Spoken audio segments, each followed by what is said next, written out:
సత్యనారాయణ గారు ఎప్పటినుంచో ఒక టాపిక్ గురించి ఆడియన్స్ చాలా రోజులు అడుగుతున్నారు. ఎందుకో మరి నాకు ఇప్పుడు కుదరలేదు. ఫ్రీక్వెంట్‌గా ఏదో ఒక వీడియో కింద ఆ టాపిక్ గురించి అడుగుతూ ఉంటున్నారు. అదే మన భారతదేశంలోనే అత్యుత్తమమైన అతి పెద్దదైనటువంటి పబ్లిక్ ట్రాన్స్‌పోర్ట్ సంస్థ ఐఆర్‌సీటీసీ. సో భారతదేశంలో ఉన్న ప్రతి ఒక్క పౌరుడికి ఐఆర్‌సీటీసీ అనేది చాలా సుపరిచితమైంది. మరి ఇవాళ ఐఆర్‌సీటీసీకి సంబంధించిన ఫండమెంటల్ అనాలిసిస్ అండ్ నేను తెలుసుకుందాం అనుకుంటున్నాను. అదేవిధంగా మన ప్రేక్షకులకు మీ ద్వారా తెలియచేద్దాం అనుకుంటున్నాను సార్. ఓకే, ఇది చాలా ఉపయోగపడే టాపిక్, ఉపయోగపడే క్వశ్చను. అందరి పోర్ట్ఫోలియోలో కొన్ని షేర్లు ఇవి ఉంచుకునే షేర్లు. ఎందుకంటే మనము ఏ షేర్ తీసుకున్నా, ఏది కొనాలన్నా అది ప్రోడక్ట్ అని ఉండాలి, సర్వీస్ అని ఉండాలి నా ఉద్దేశంలో. అంటే ఏదో ఒకటి, అంటే జనరల్గా ఏ షేర్ అయినా ఉంటే ప్రోడక్టో లేకపోతే సర్వీసే ఉంటుంది. అయితే మనం చూడాలి అది ప్రోడక్టా. ఓకే, ప్రోడక్ట్ అయితే అది ఏం ప్రోడక్ట్ చేస్తుంది, దానికి డిమాండ్ ఉందా లేదా, అదొకటి. సర్వీసు, అది ఏం సర్వీస్ చేస్తుంది, అది తెలిసిన సర్వీసా తెలవని సర్వీసా, తెలిసిన సర్వీస్లో ఎలాంటి గ్రోత్ ఉంటుంది అనేది కామన్గా ఆలోచించాలి. ఇక తర్వాత పేరులోనే ఉంది IRCTC, Indian railway catering and tourism corporation. Catering tourism corporation పేరులోనే ఉంది. ఇది public sector unit, government organisation. ఇది తెలవని వాళ్ళు లేదు. అంటే ఏంది, భారతదేశ జనాభాకి సుపరిచితమైన వాళ్ళు. అంటే ట్రాన్స్పోర్ట్కి ఏదైతే ఉందో, అంటే జనరల్గా టూ వీలరు, కారు, ఇక కొంచెం బస్సు, ఇట్లా ఏదైతే నెక్స్ట్ ట్రైన్. ఈ ట్రైన్ ఏంటిది అంటే ఎకానమీ అనుకోండి, భారతదేశ జనాభాకి మ్యాక్సిమం యూజ్ చేసే ప్రోడక్ట్ ఇది. అంటే ప్రోడక్ట్ కాదు, మ్యాక్సిమం యూజ్ చేసే వెహికల్, ఒక సర్వీసు. ఈ రైల్వే సర్వీస్ వలన మనము ఇప్పటికి కూడా ఒక రేటుకి కొంటున్నాం. అంటే ఉదాహరణకి ఢిల్లీలో ఎక్కడో కులు మనాలిలో యాపిల్ ఉంటే ఇక్కడ మనకి అంటే విలేజ్లో కానీ హైదరాబాద్లో కానీ 10 రూపాయలకే అమ్ముతాడు. ఇక్కడ పండేటటువంటి మన కమలాలో ఏవైతే బత్తాయిలు ఉన్నాయో, సీతాఫలాలు ఉన్నాయో మన ఇక్కడే పంట, కానీ అంతకంటే చీప్గా యాపిల్ దొరుకుతుంది. అంటే ఎక్కడో కులు మనాలి, ఎక్కడ భారతదేశానికి కాశ్మీర్ దగ్గర, మనం ఇక్కడ ఉన్నాం.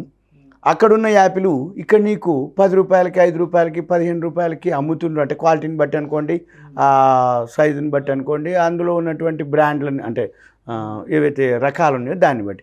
అంటే ట్రాన్స్పోర్టు ఎంత బాగా సర్వీస్ ఇస్తుంది రైల్వే. అంటే ఏంది, అక్కడెక్కడో గూడ్స్లో ట్రాన్స్పోర్ట్లో వస్తే మనకిక్కడికి, అంటే ట్రాన్స్పోర్ట్ కనుక చీప్ కనుక అయితే మనం కొనే వస్తువు కూడా చీప్లో దొరుకుతుంది, తక్కువకి వస్తుంది. సపోజు అక్కడ కాశ్మీర్లో, అంటే ఎగ్జాంపుల్ మేము పోయినప్పుడు మనకి ఇక్కడ టమాటాలు 20 రూపాయలు, 15 రూపాయలు, ఉల్లిగడ్డలు, ఆలుగడ్డలు ఎట్లా అమ్ముతారో అక్కడ యాపిల్ అమ్ముతారు కిలో 15 రూపాయలకి, 20 రూపాయలు. మనకి ఊళ్ళల్లో అయితే యాప్ చెట్లు ఎట్లుంటాయో అట్లా యాపిల్ చెట్లు ఉంటాయి అక్కడ. అక్కడికి పోయి ఇట్లా అన్నాం అనుకోండి, అంటే టూరిస్టులు చూడగానే వాళ్ళకి ఖుషి అయింది. తినండి, తెంపుకోండి, చూసుకోండి, ఫోటోలు దిగండి, సెల్ఫీలు దిగండి అంటారు. అంటే ఆ తీరుగా పిచ్చికి కనపడతాయి అనమాట. అవైలబిలిటీ అంత ఉంటుంది అనమాట. అందుకని వాళ్ళకి 5 రూపాయలు, 10 రూపాయలు కిలో వచ్చినా చాలనుకుంటారు. మనకి ఇక్కడికి వచ్చేటప్పటికి ట్రాన్స్పోర్ట్ పైసలే. యాపిల్ నువ్వేం పైసలు పెట్టుకోనట్లేదు. కులు మనాల నుంచి ట్రాన్స్పోర్ట్కి ఎంత అయింది, ఇక్కడ 10 రూపాయలకి యాపిల్ కొంటున్నావు. అంటే ఏంది, యాపిల్ మన దగ్గర పండవు. అంటే రైల్వే అంత సర్వీస్ చేస్తుందా అని అర్థం. అంటే రైల్వే కనుక లేకపోతే మనకి ఇవి జరగవు. ఇక అదొకటి కాకుండా రైల్వే ఏమేం చేస్తుందయ్యా, అన్ని పనులు రైల్వే ఏం చేస్తుంది అంటే, ఉదాహరణకి సాధారణ మానవుడు ఎవరైతే జనరల్ పబ్లిక్ ఉందనుకోండి, మామూలు టికెట్ కొనుక్కుంటే మీరు ఢిల్లీ పోయినా కూడా 100లోనే ఉంటుంది టికెట్, కాశీ పోయినా కూడా 100లోనే ఉంటుంది, వేలల్లో ఏముండదు. సపోజ్ ఇక్కడి నుంచి మనము వైజాగ్ అట్లా జనరల్ టికెట్ తీసుకుంటే 100 ఉండవు, నామినల్ ఛార్జెసే ఉంటాయి. అంటే రైల్వే అంత ఉపయోగపడుతుంది మనకి. అటువంటి రైల్వేది ఏదైతే ఉందో ఇప్పుడు ఇంకా డెవలప్ అయింది. ఉదాహరణకి మన బడ్జెట్లో వందే భారత్ కింద 400 ట్రైన్లను కొత్తదాన్ని ఇంట్రడ్యూస్ చేయడం జరిగింది. ఈ 400 ట్రైన్ల వల్ల బెనిఫిట్ ఏంటిదయ్యా, ట్రాన్స్పోర్టు, కంటైనర్సు. అంటే ఇక్కడ బాగా పండినవి ఉంటాయి, ఇంకెక్కడో డిమాండ్ ఉంటుంది, ఇవి ఇక్కడి నుంచి అక్కడికి వెళ్తాయి, మళ్ళీ అది ఖాళీగా వస్తుంది కదా ఆ నుంచి కంటైనరు, మళ్ళీ అక్కడి నుంచి ఏవైతే సరుకులు ఉన్నాయో ఇక్కడికి చేరవేస్తుంది. అది రేపు బడ్జెట్లో 400 వందే భారత్ ట్రైన్ల వల్ల ఇంకా అన్నమాట. అంటే మనకు ఎక్కడి వస్తువైనా మనకి తక్కువలో దొరికే అవకాశం ఒక్క రైల్వే నుంచే ఉంది, అది ఐఆర్సీటీసీ. ఇక వీటితో పాటు ఇది ఒకటే కాదు, మనం ట్రైన్ ఎక్కితే చాలా నామినల్ ఛార్జెస్కి, అంటే టిఫిన్లు కానీ ఫుడ్ కానీ ఏవైతే ఉన్నాయో అవన్నీ కూడా రైల్వే, అంటే ఇప్పుడు ఎగ్జాంపుల్ మినరల్ వాటరే ఉంది, బయట 20 రూపాయలు మినిమం ఉంటుంది బాటిల్, కానీ రైల్వేలో 10 రూపాయలకే ఇస్తారు. ఇక తర్వాత ఇడ్లీ వడలు అట్లాంటివి నామినల్ ఛార్జెసే ఉంటాయి, అకామిడేషన్ ఉంటుంది. ఇక నెక్స్ట్ ఈ రోజు నుంచి గోవిందం అని తిరుపతికి కూడా స్పెషల్ ప్యాకేజీ అనౌన్స్ చేయడం. దీనివల్ల ఏమవుతుంది అంటే ఎప్పటికప్పుడు అంటే టూరిజంకి కానీ మన క్యాటరింగ్ కానీ రైల్వేలో జర్నీ చేసే వాళ్ళకి కానీ, ఇంకా ఇప్పుడు స్పీడ్ ట్రైన్లు వచ్చినాయి సూపర్ ఫాస్ట్ అని. ఎగ్జాంపుల్ ఇప్పుడు హైదరాబాద్ టు వైజాగ్ ఉంది, వైజాగ్ టు హైదరాబాద్ ఉంది. గరీబ్ రథులు ఉన్నాయి, గరీబ్ రథులు ఢిల్లీకి కూడా ఉన్నాయి. గరీబ్ రథులు, గరీబ్ రథ్ అంటే ఏంది, మొత్తం ఏసీనే. ట్రైన్లో జనరల్ బోగి ఉండదు, ఉన్నాయన్నీ ఏసీ బోగీలే.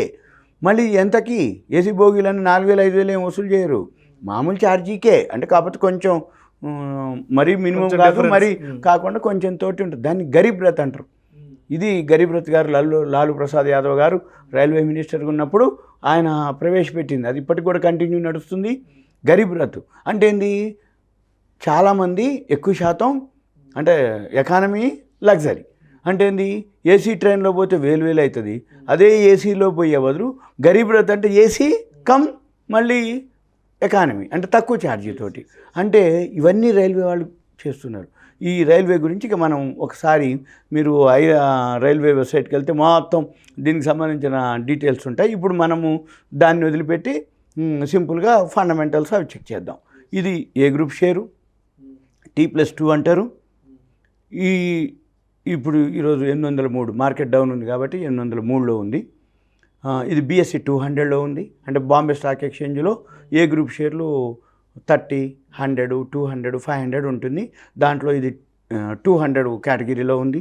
ఇది ట్రావెల్ సపోర్టు సర్వీసెస్, ట్రావెల్ ఇవి సపోర్టు. ఇది ఫేస్ వాల్యూ వచ్చి ₹2. తర్వాత ఇక నెక్స్ట్ ఇయర్లీ హైలు లోలు మనము చెప్తాను. తర్వాత మీకు ఇక్కడ F&Oలో అయితే లాట్ ఉంటుంది, లాట్ సైజ్ ఉంటుంది కాబట్టి ఈ స్క్రిప్ట్లో మూమెంట్ ఉంటుంది. ఎవరైతే రోజు కూడా చేసుకోవచ్చు దీన్ని, కొంచెం మార్జిన్ తోటి 1000-2000 మినిమం గెయిన్ చేసుకోవచ్చు. ఐఆర్సీటీసీ తగ్గితే కొనుక్కో, పెరిగితే అమ్ముకో. ఇయర్లీ హై వచ్చి 1279.26, ఇయర్లీ లో వచ్చి ₹310, ఇవాళ ₹802లో ఉంది.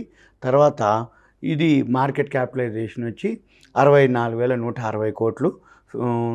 ఇది బీటా అంటారు, హై బీటా లో బీటా అంటారు. ఇది 1.21లో ఉంది, అంటే ఇన్వెస్ట్మెంట్కి ఉపయోగపడుతుంది, స్పెక్యులేషన్కి ఉపయోగపడుతుంది అని అర్థము. తర్వాత ఈ పిఈ రేషియో ఉంటుంది, దీని యొక్క పిఈ రేషియో అంటే ప్రైస్ ఎర్నింగ్ రేషియో, అది 115.90 ఉంది. కానీ సెక్టార్ పిఈ వచ్చి 283.40 ఉంది. అంటే ఇది చాలా ₹2.83 ఉండేటటువంటిది నీకు ₹1.15కి దొరుకుతుంది అని అర్థం. అంటే ఎంత శాతం, 28, 4, 3, 4, 12, అంటే రూపాయి వస్తువు 40 పైసలకి దొరుకుతుంది అని అర్థం సింపుల్గా. తర్వాత ఇక బుక్ వాల్యూ వచ్చి చాలా తక్కువలో ఉంది, అది ₹18.34 ఉంది book value. Price by book value వచ్చి ₹43, 43 రెట్లుంది. అంటే బుక్ వాల్యూ మీద షేర్ ప్రైసు 43.73 రెట్లుంది. ఇప్పుడైతే కొంచెం డౌన్లోనే ఉంది. నెక్స్ట్ వచ్చి ప్రమోటర్ 818 దాటితేనే కొనాలి మనం. ఇప్పుడు 801, 802లో ఉంది. 818 దాటితే మాత్రం పైకి వెళ్తుంది ఆ స్క్రిప్పు. నెక్స్ట్ ఇప్పుడు మనకి ప్రమోటర్ స్టేకు అవి చెప్తాను. మీరు ఒక ముఖ్య గమనిక, నేను ఏవైతే వెబ్సైట్లు చెప్తున్నానో మీరు పెన్ను నోట్బుక్ పెట్టుకోండి. నేను ఏ వెబ్సైట్లకు వెళ్తున్నో మనీ కంట్రోల్ అనుకోండి, screener.in, చార్ట్ ఏదైతే ఉన్నాయో అవి మీరు రాసుకొని 1-2 సార్లు అబ్జర్వ్ చేస్తే ఏ స్క్రిప్ట్ అయినా అలా చూసుకోవాలని అర్థం. తర్వాత ఇక్కడ మనకి ప్రమోటర్ స్టేక్ వచ్చి 67.4 ఉంది. అది టాప్ షేర్ హోల్డింగ్కి క్లిక్ చేస్తే ఇక్కడే మీకు ఎవరు పేరు మీద అది ఉంది అనేది చూపిస్తుంది. ప్రెసిడెంట్ ఆఫ్ ఇండియా పేరుతో ఉంది. ప్రెసిడెంట్ ఆఫ్ ఇండియా అంటే మన భారత ప్రప్రథమ పౌరుడు రాష్ట్రపతి. రాష్ట్రపతి పేరుతో ఉంది అంటే మనది, మన ప్రభుత్వాన్ని అని అర్థము. దీనికి ప్లెడ్జులు ఉండవు, అప్పులు ఉండవు, తనఖాలు ఉండవు. 67.4%. ఇక ఎఫ్ఐఐలు, డిఐలు ఇక్కడే ఉంది డేటా. 7.06 ఎఫ్ఐఐలు, డిఐలు 4.69, పబ్లిక్ వచ్చి 20.86%. ఇది దీని యొక్క ఇక గ్రాఫ్లోకి వస్తే గ్రాఫు ఇప్పుడు డౌన్లోనే సెల్లోనే చూపిస్తుంది. కానీ 818 దాటితేనే మీరు బైలోకి వెళ్ళాలి. ఎఫ్ఎండ్ఓలో అయితే మాత్రం మీరు అంటే డైలీ కానీ ట్రేడింగ్ కూడా చేసుకోవచ్చు. ఇప్పుడు ఈ గ్రాఫ్ వచ్చి ఇన్ ట్రేడింగ్ వ్యూ అని ఉంటుంది.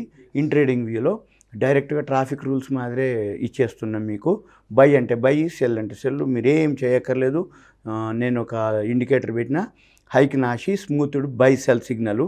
మీరు ఇండికేటర్స్లోకి వెళ్ళండి, వెళ్ళేసి హైక్ నాసి స్మూత్డ్ బై సెల్ కొట్టండి, వచ్చేస్తుంది. మీరు ఏ స్క్రిప్ట్ పెట్టుకుంటే అది కొనమన్నది చెప్తుంది, అమ్మమని చెప్తుంది. ఇప్పుడు నేను కూడా వేరే ఏం చేయను, ఇదే చూసి ఫాలో అవుతా. మీరు కూడా రేపు ఇది డౌన్లోనే ఉంది. ఎప్పుడైతే ఐఆర్సీటీసీ కొందలుచుకున్నారో ఇదే గ్రాఫ్ చూసి ఎప్పుడైతే ఇక్కడ బై అని వస్తుందో అప్పుడే మీరు బై చేయండి. ఇంకేం చేయక్కర్లేదు. మెదలకుండా ఫార్ములా ఇచ్చేస్తున్నట్టు మనము. నేనేదైతే చూస్తున్నానో, నేనేదైతే చెప్తానో, నేనేదైతే చేస్తానో, నేనేదైతే అబ్జర్వ్ చేస్తానో, నేనేదైతే మీకు ఎక్స్ప్లెయిన్ చేస్తానో అది మీకు ఇచ్చేస్తున్నాను. ఇది దీని యొక్క వెబ్సైటు. మీకు ఏదైనా అనిపిస్తే మీరు కామెంట్స్ రూపంలో విషయం తెలియపరచవచ్చు. ఇంకా ఇవన్నీ ఇంకొక డౌటు, మీకు ఇవన్నీ నేను చూపించినవి మాకు రావట్లేదండి అది ఇది అని అంటారు. అంటే ఏంటంటే జనరల్గా ఈ ఫీచర్స్ ఏవైతే ఉన్నాయో సెట్టింగ్స్ ఉంటాయి. ఈ సెట్టింగ్స్ అన్నిట్లో అందరికీ రావు. కాకపోతే ఎవరికైతే మీకు బాగా ఇంట్రెస్ట్ ఉందో మీరు ఏం చేయాలి అంటే మాకు మెసేజ్ కానీ ఏదైనా పెడితే ఆ సెట్టింగ్స్ మేము చేయించి కూడా చేపిస్తాను నేను. అంటే ఆ సెట్టింగ్స్ మీకు సిస్టంలో స్క్రీన్ సెట్టింగ్స్. ఎందుకంటే మీరు చూపించేది బాగానే ఉంది, మీకు వస్తూనే ఉన్నాయి, మాకు రావట్లేదు అంటారు. జనరల్ కామన్ అది.